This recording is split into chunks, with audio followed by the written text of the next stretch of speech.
मकड़ी का घर सबसे कमज़ोर होता है। इसकी मिसाल कुरान पाक में भी दी गई है। अगर गौर करें तो वाकई ऐसा ही है। नर और मादा इकट्ठे रहते हैं।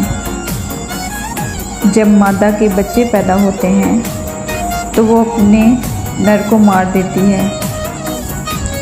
जब बच्चे पल जाते हैं तो वो अपनी माँ को मारकर घर से बाहर फेंक देते हैं। ये उनकी फितरत है कि उनके दिल तंग हैं। जब एक दूसरे की ज़रूरत महसूस नहीं करते तो मार देते हैं। दुनिया की मिसाल भी ऐसी ही है।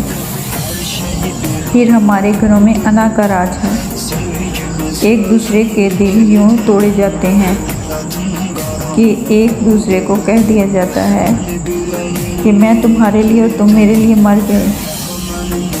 हम इंसानों को तो मोहब्बत व खुलूस और दिल में वुसअत पैदा करनी चाहिए। दिल इतना छोटा नहीं करना चाहिए कि दूसरे के लिए जगह ही ना हो।